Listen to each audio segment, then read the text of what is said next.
Friends TDP MLA వల్ల ఇద్దరు వ్యక్తులు ఆత్మహత్య. ఈ విషయాన్ని తెలియాలంటే గనక వీడియో మీరు కంప్లీట్‌గా చూడండి. అప్పుడే మీకు కంప్లీట్ ఇన్ఫర్మేషన్ ఏంటో అర్థమవుతుంది.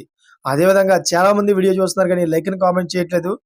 దయచేసి లైక్ అండ్ కామెంట్ చేయండి. లైక్ అండ్ కామెంట్ చేయడం వల్ల ఈ ఇన్ఫర్మేషన్ మనం చాలా మందికి తెలియజేసేవాళ్ళం అవుతాం. అసలు టీడీపీ ఎమ్మెల్యే ఏం చేశారు? అసలు ఎందుకు ఇద్దరు యువకులు కూడా ఆత్మహత్య ఎందుకు చేసుకున్నారనే విషయాలు మనం పూర్తిగా వీడియోలో తెలుసుకుందాం. ఇంకా లేట్ చేయకుండా వీడియోలోకి వెళ్ళిపోదాం.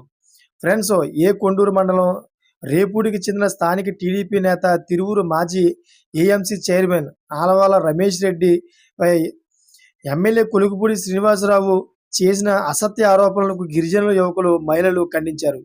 అయితే ఎమ్మెల్యే చేసిన అనుచిత వ్యాఖ్యలకు నిరసనగా గిరిజన యువకులు ఒంటిపై పెట్రోల్ పోసుకొని ఆత్మహత్యత్నం చేశారు. అయితే ఎమ్మెల్యే డౌన్ డౌన్ అంటూ రమేష్ రెడ్డి నాయకత్వం వర్ధిల్లాలి అంటూ నినాదాలు చేశారు. అయితే ఈ క్రమంలో కొండూరు మండలం రేపూడి గ్రామంలో గిరిజన మహిళలు ఆందోళన చేపట్టారు. టీడీపీ నేత రమేష్ రెడ్డిపై ఎమ్మెల్యే చేసిన అసత్య ఆరోపణలను గిరిజన మహిళలు ఖండించారు. అయితే తిరువూరులో ఎమ్మెల్యే ఇంటి వద్ద మీటింగ్ ఉందని, లోన్లు కొరకు రావాలని, డబ్బులు ఇస్తామని రమ్మంటే వెళ్ళామని గిరిజన మహిళలు వాపోయారు. రమేష్ రెడ్డిపై ఎమ్మెల్యే చేసిన ఆరోపణలు నిరూపించాలని మహిళలు నినాదాలు చేశారు. కాగా లైంగిక ఆరోపణలు ఎదుర్కొంటున్న మార్కెట్ యార్డ్ మాజీ చైర్మన్ అలవాల రమేష్ రెడ్డిపై 48 గంటల్లో చర్యలు తీసుకోవాలని తెలుగుదేశం పార్టీ అధిష్టానికి తిరువూరు ఎమ్మెల్యే కొలుకుపూడి శ్రీనివాసరావు అల్టిమేటం చేశారు. చూసారా ఫ్రెండ్స్? లేటెస్ట్ అప్డేట్స్ కోసం ఛానల్ సబ్స్క్రైబ్ చేసుకొని గంట పైన ఆల్ కొట్టండి. Thanks for watching friends.